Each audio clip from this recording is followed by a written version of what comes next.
Allez, salut tout le monde, on se retrouve pour le quatrième tuto je crois sur cette épée. Il me semble que c'est le quatrième, donc je vous invite à voir les autres si vous n'avez pas vu. On avait extrait déjà, on avait fait une extraction de notre lame apparemment. Donc ce qu'on peut faire, on va la mettre en mode Mesher. Elle est déjà fait, ok.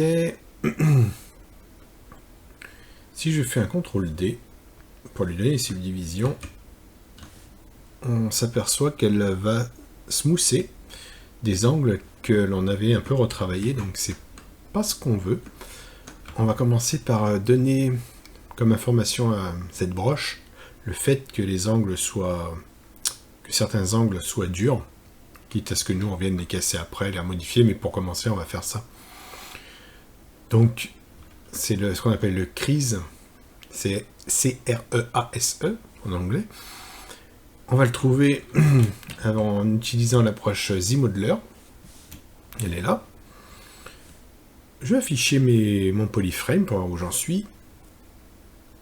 Et puis on va le faire, manuellement.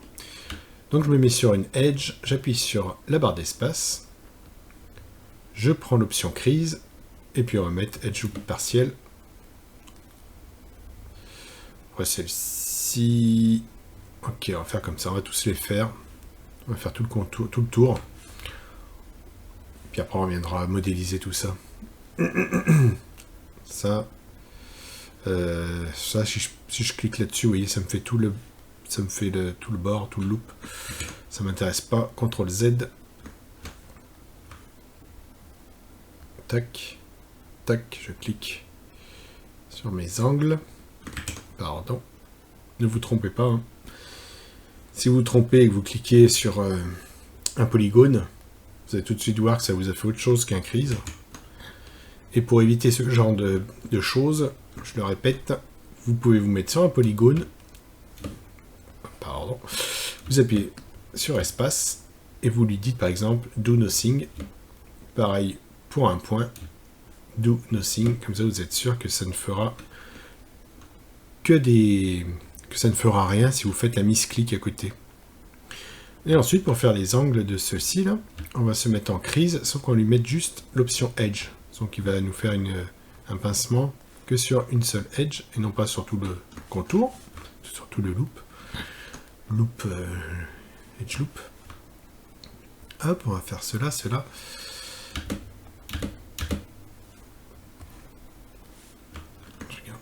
Pardon. Est-ce que je n'ai pas changé? Non, c'est bon. Ok. On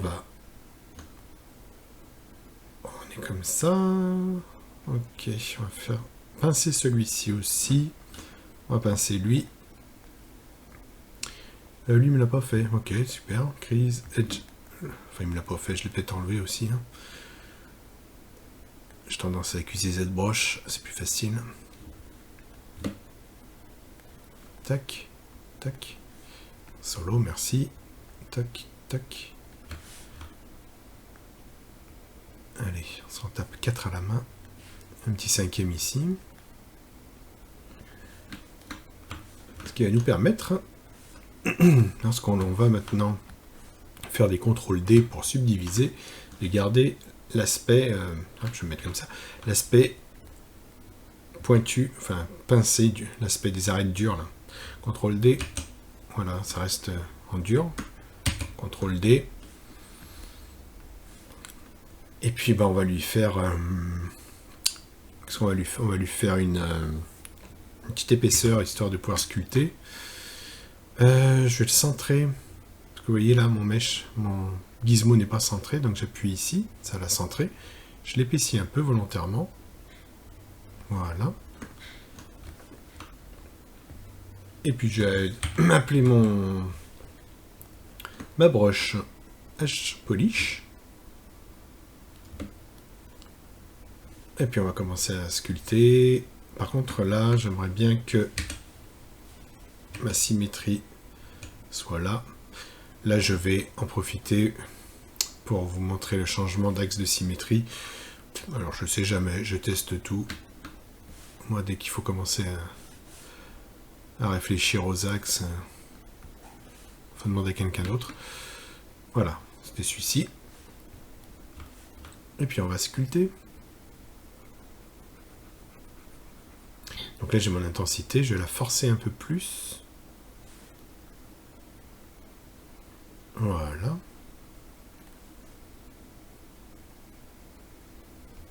Je smooth. Oups. Pas trop, finalement. J'ai pas assez de résolution pour pouvoir smoother.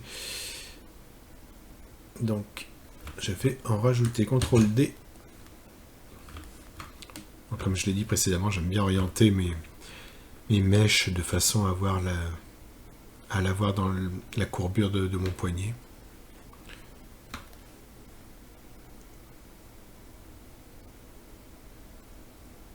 Hop. Enfin, CTRL Z, je suis allé un peu trop fort, je trouve. Je smooth. Hop là. Coup de smooth. Petit coup de smooth. J'essaye de garder quand même la forme qu'on lui a donnée. Et puis ça va loin hein, quand même.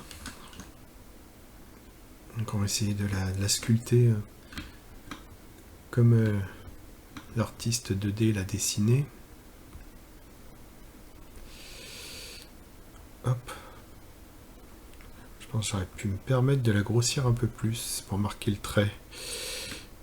Un peu de smooth.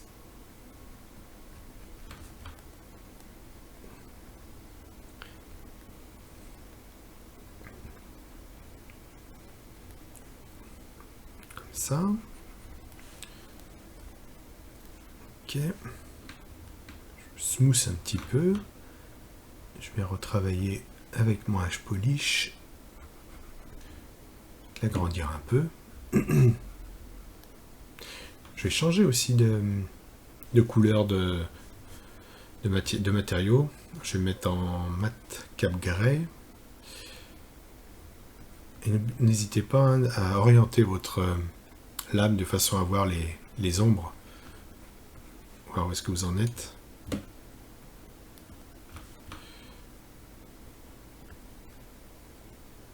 Alors, je vais la mettre droite. Comment il l'a fait ici? D'accord, quelque chose qui part comme ça. Ça part comme ceci. Alors, je vais peut-être aller un peu loin là. Parfois j'aime bien aussi dessiner légèrement pour me donner des repères. Si vous avez vu le tuto sur la hache, hein, ça vous fait un peu des redites.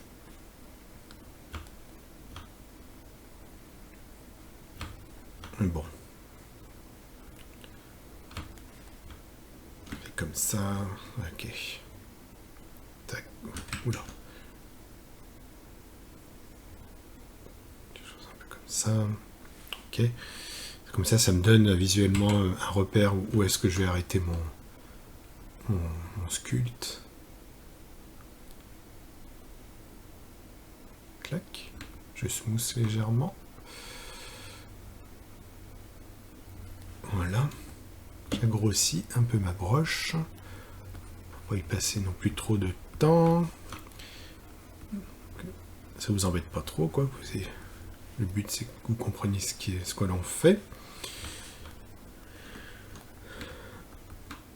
Hop. Ça. C'est d'éviter d'avoir des épaisseurs trop larges. Ça reste une lame. Tac, comme ça.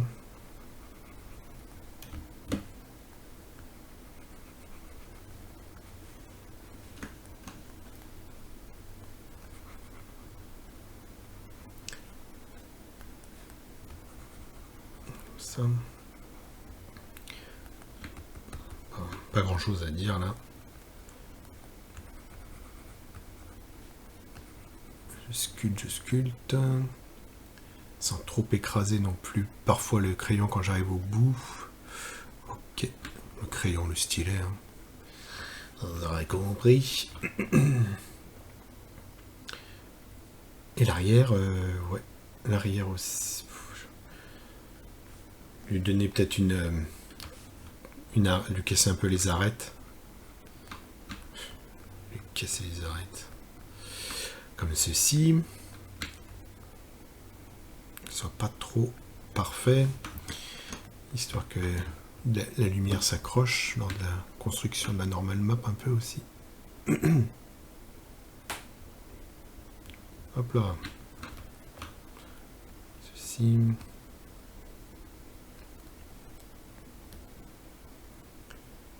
Cela.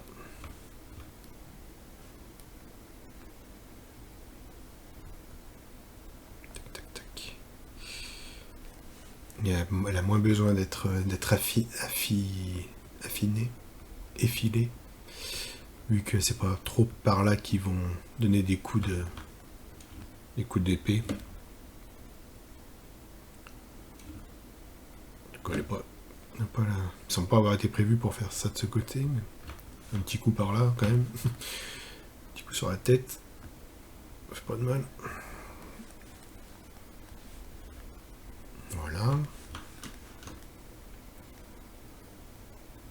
Le haut non plus, peut-être pas le laisser parfait comme ceci. Un petit coup de smooth avec majuscule enfoncée. Et je viens casser un peu l'arête.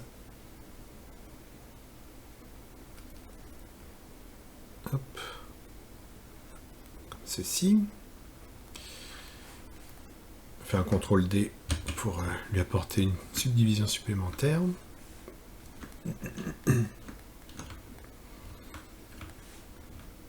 Je pense qu'on peut peut-être se servir de ça pour faire notre H-polish. Ça peut être une base, comme un repère, on peut dire. Comme ça. C'est de retrouver l'intention de l'illustrateur 2D.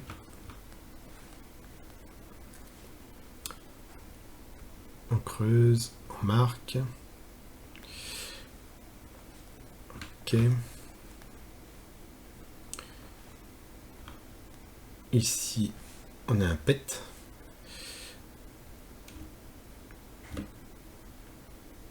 On peut le marquer avec la dame standard en brush.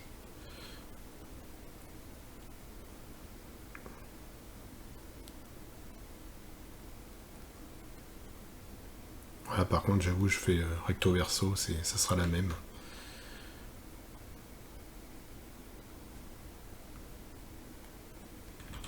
Et puis je vais venir enlever un peu de matière avec la H-polish.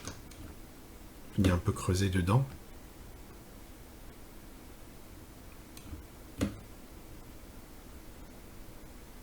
Essayer de resimuler un petit peu l'effet cassé qu'elle a eu, qui lui a dessiné.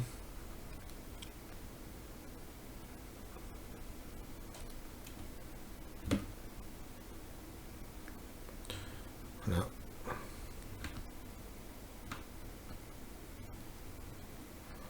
Il faut les marquer un peu quand même, histoire que lorsqu'on fera avec l'outil 4, lorsqu'on fera la normal map, ça soit marqué.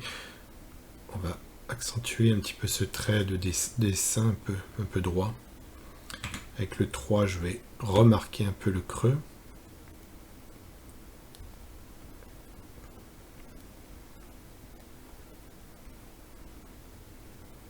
Comme ça. Vous pouvez du coup, aussi avec le masque, avec CTRL juste enfoncé, vous pouvez protéger les bords. Et du coup, avec l'outil 6, la polybrush, H-polish, pardon, ça protège, ça évitera d'aller écraser ce que vous ne souhaitez pas. Voilà.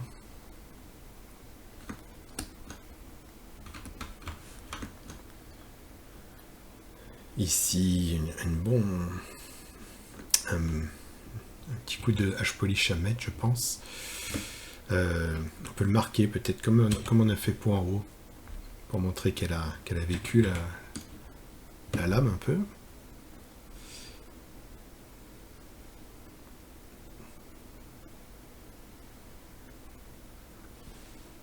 Ça.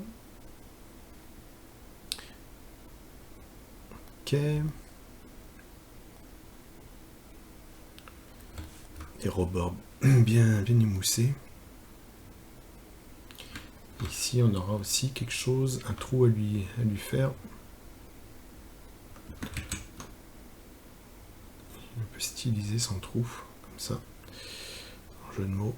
Hop. Comme ça.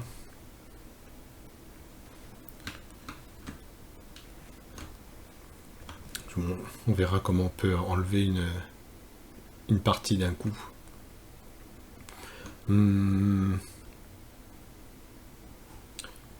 Ouais, faudra enlever les... enlever, je pense, les subdives, mais il faudra que ça. Et ensuite, avec le 6, on vient retravailler. Alors, on peut protéger, comme on a vu tout à l'heure, un peu les bords. Travailler avec une H-polish. L'effet usé.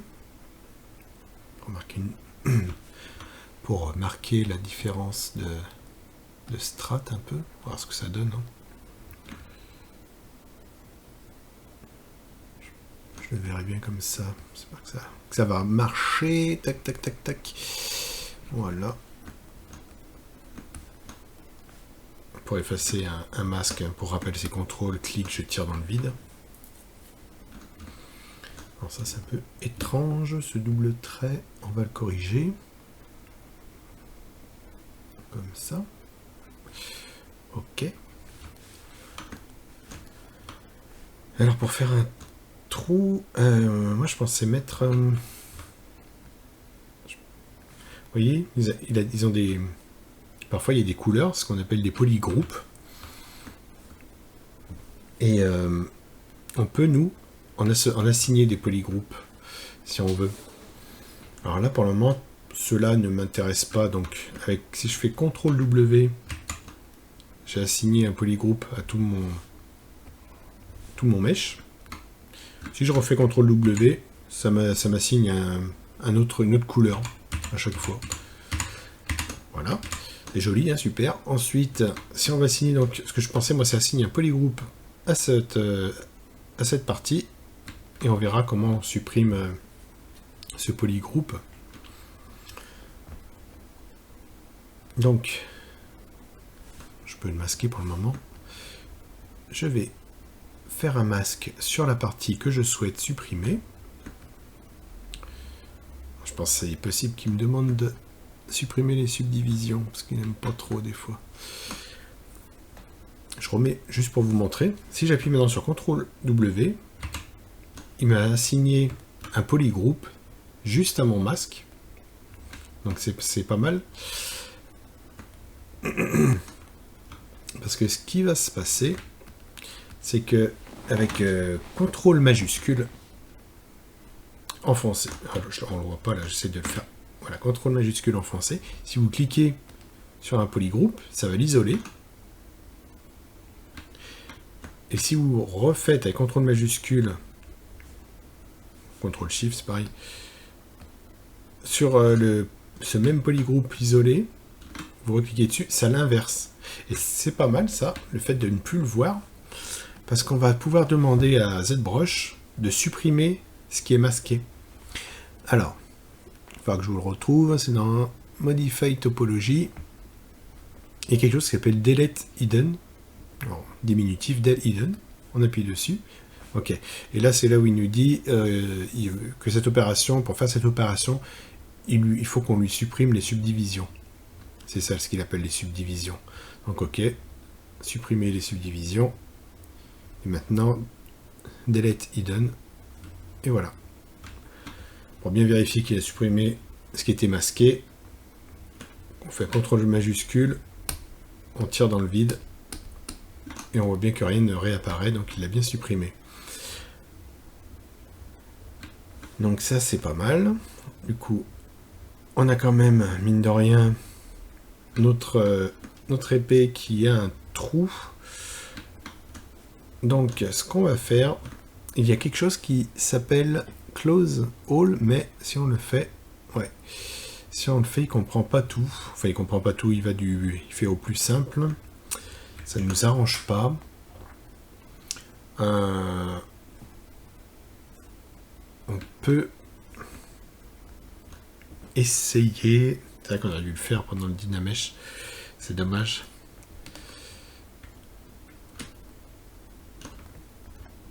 Je réfléchis pour ne pas perdre tout ce qu'on a fait déjà. Pour que ça reste simple.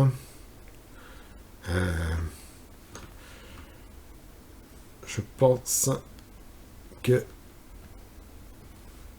c'est pas grave. On va voir ça. On va dupliquer notre lame. Ça, on va. Pour le tuto, je la renomme. Hop, hop, hop, hop, hop. Rename. Lame. Je vais l'appeler original.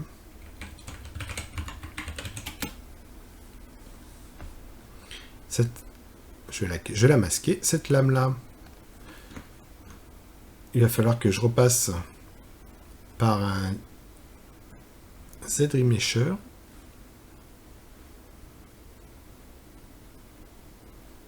Afin qu'il me comble mon trou. Je mets pas mal de poly. Je vais regarder si ça marche. Enfin, s'il arrive à comprendre que je ne veux pas de trou. Il veut pas.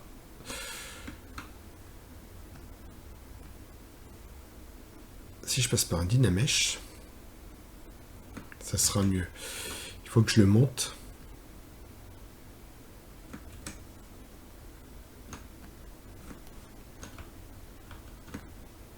Là, j'ai encore un trou à relever. Là, j'ai une bosse. Je vais faire comme ça. Ok. Je désactive mon Dynamesh. Je vais lui demander de me refaire une retopologie correcte. Avec un Z-Remesher assez élevé. S'il veut bien. Ok.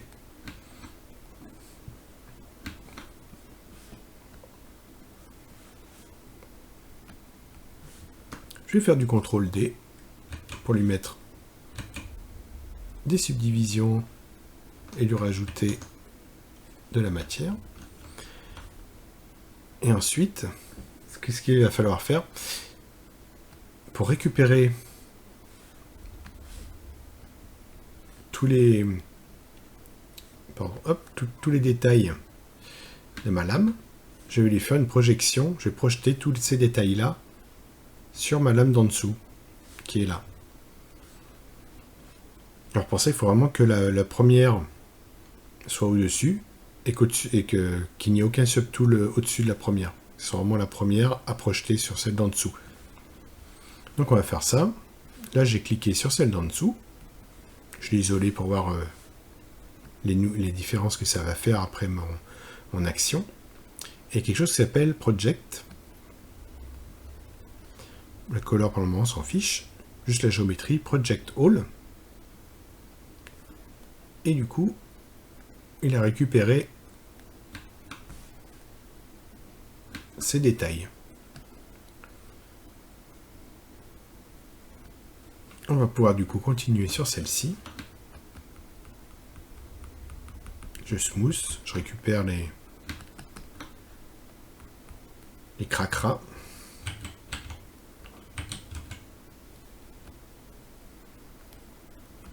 Tac.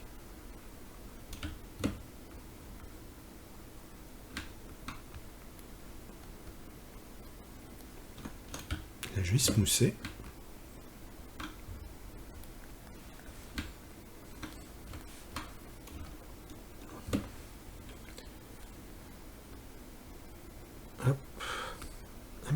Mesh Polish pour retrouver des zones bien plates.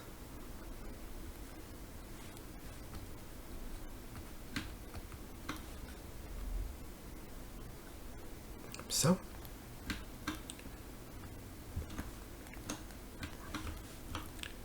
Alors, qu'est-ce qu'il m'a fait là-haut? J'affiche, mais oh, pas très beau ça.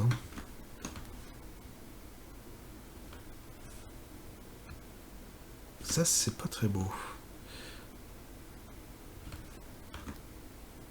Et pour récupérer ça, Mazetta.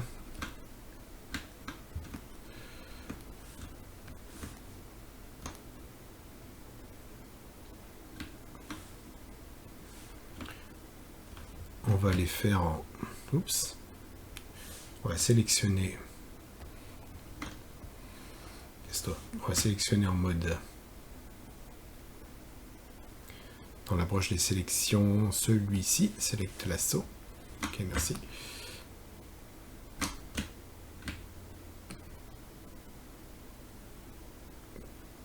Comme on a vu tout à l'heure, le vert s'ajoute. Le rouge avec Alt, ça enlève.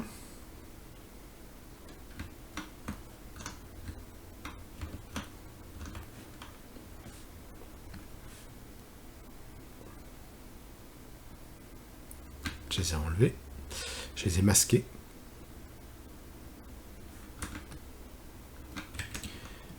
Géométrie. Modify topologie. Delete hidden. Ah. Monsieur veut que je supprime. Pas de problème. Medi subdivision. Delete hidden.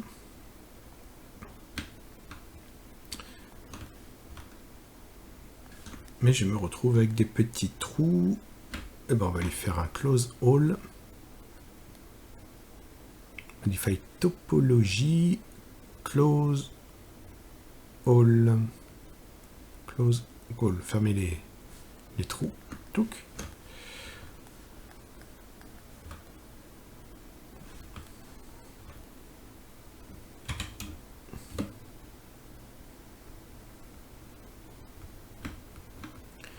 Ça, pour m'éviter tout ça, on aurait pu faire effectivement comme contrairement à ce que j'ai dit. J'avais dit oh, on les fera en modé, on aurait mieux fait de les faire en Dynamesh. Mais bon, comme ça, il faut s'adapter. Hein. Et reviens-toi. Tac, petit coup de smooth.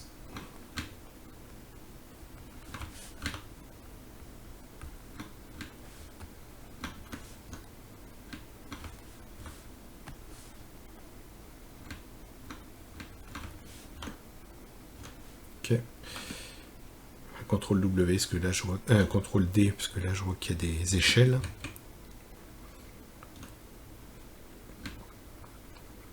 Je smooth un peu. Avec le 3, qui est la dame standard, je vais venir. Alors, comme on l'a vu, on peut activer la Lazy Mousse.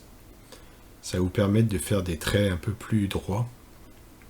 Lazy Mousse, c'est dans le stroke. Ici, Lazy Mousse. On peut le locker à droite. La touche raccourci, c'est L.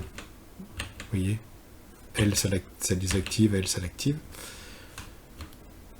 Et avec le Lazy Smooth, vous allez pouvoir agrandir le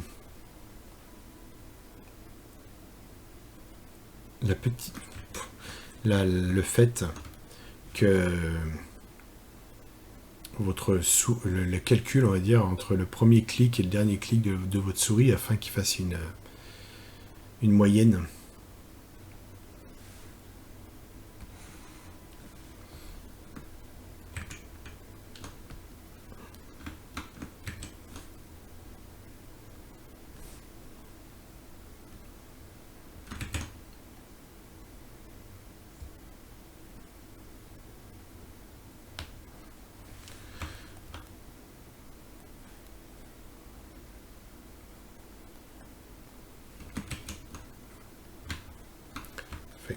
chose un peu comme ça.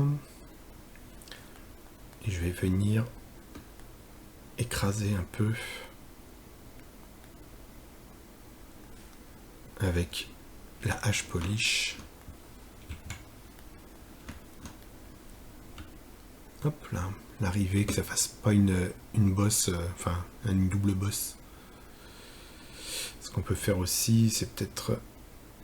On va voir si on peut y arriver sans... Non.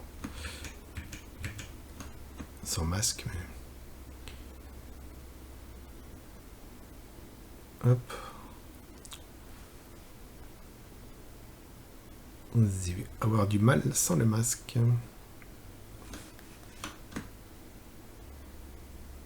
Je protège l'arrière.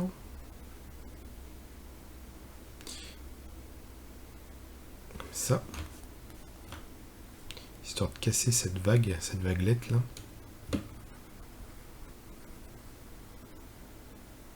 Qui n'est pas très... pas top.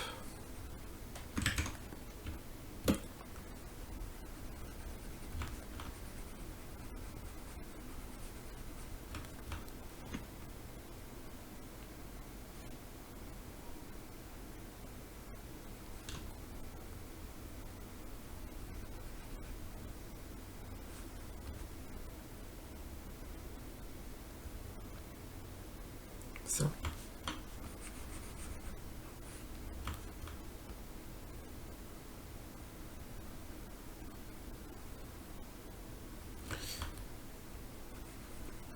petit peu précis quand même. Oups. J'aurais bien ne pas casser le retour de vague là-haut.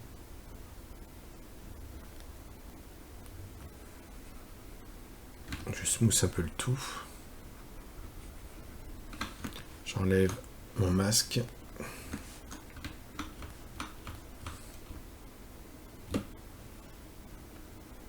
J'essaye d'enlever un peu les zones trop différentes. Tout doucement sur la tablette avec mon stylet.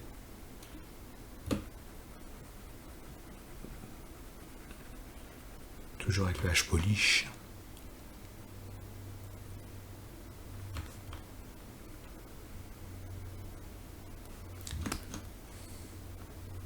Bah. Ouais, c'est léger là, c'est bizarre. Ok. Je préfère. Tac, tac. Des fois, je ne suis plus le maître avec cette broche. Il fait ce qu'il veut. Ça. Comme ça. J'essaie de rattraper un peu ça.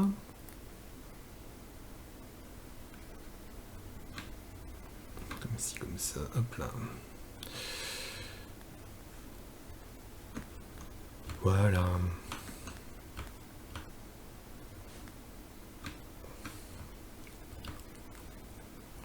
Ensuite, ben... ça, je sais pas trop ce que c'est, une erreur. Il n'empêche avec la clé build up de rajouter un peu de matière, hein, si on en a enlevé de trop. On rajoute et avec 6, l'outil hache polish, on vient la retasser un peu dans la lame, tout doucement, caressant avec le stylet et sa tablette. Un peu de délicatesse.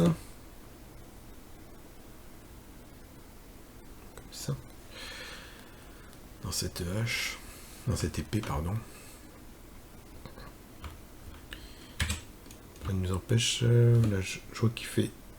il fait pas souvent de choses rondes, c'est assez anguleux. C'est de redonner l'aspect un peu anguleux à notre sculpte.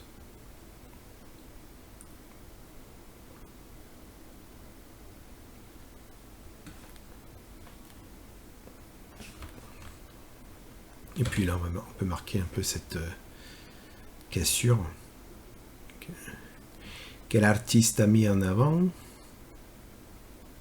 Alors j'ai enlevé ma lazy mousse parce qu'elle me gêne un peu. Je vais me mettre du côté. Voilà, orienter mon mèche comme j'aime bien. Et puis voilà.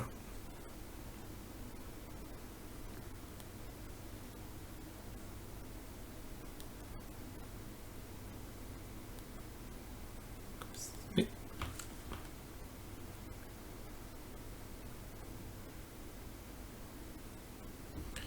puis je vais venir enlever un peu, écraser un peu de matière ici. Pour marquer le fait qu'elle était cassée. Comme ça. Un petit peu de matière en moins là-dedans aussi.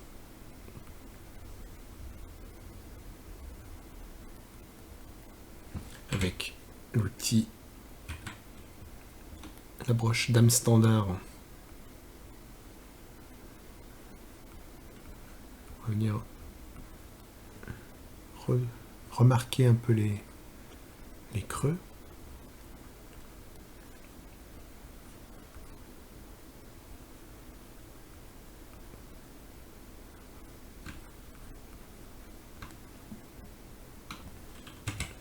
Et je réécrase un peu de matière ici. Un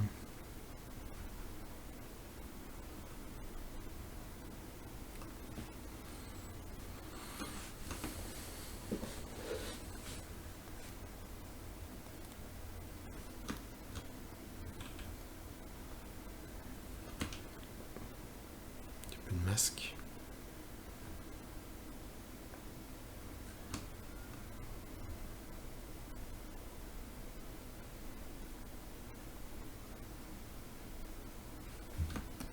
J'enlève mon masque.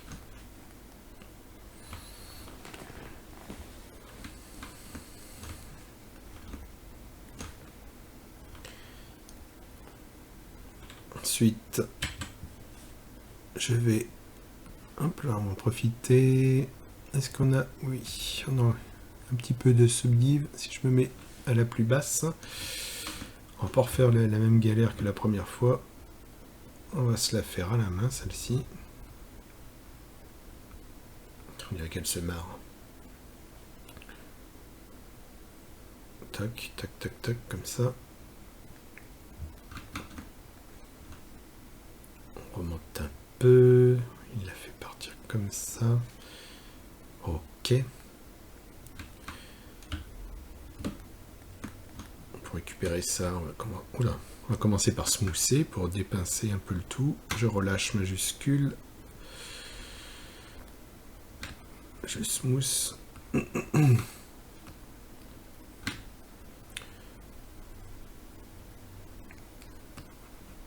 Tac.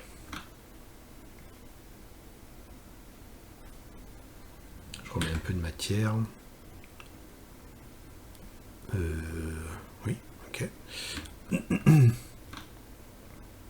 Pas sûr qu'elle me remette de la matière ici. Ah, si vous faites, je vais vous montrer.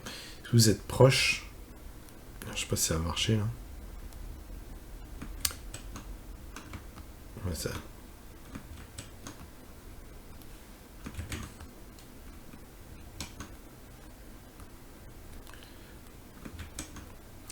Avec l'outil, non, ça marche aussi. Si vous êtes proche d'un mèche qui est fin, vous risquez d'avoir des soucis parfois. Parce qu'il va essayer, il va essayer avec sa force malheureusement, il va atteindre l'autre côté du mèche. Et pour se protéger de ce genre de choses, dans cette broche, dans broche, vous descendez, auto-masking, et quelque chose qui s'appelle Pack Face Mask, ici. Vous l'activez, et là du coup, il va protéger du coup l'arrière. Ça va éviter de vous faire des erreurs de sculpte. C'est bon à le savoir. Par contre, une fois que vous l'avez utilisé, pensez bien à le rééteindre, parce qu'après ça va vous faire des choses plutôt étranges lors de vos mouvements de gizmo, entre autres.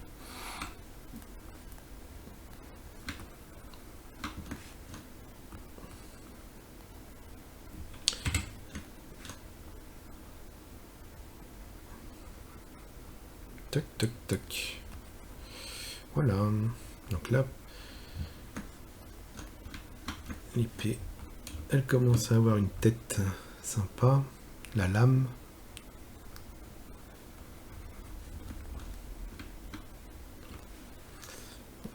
Et puis bah, après, on va faire le reste dans une autre vidéo. Je vous dis à bientôt.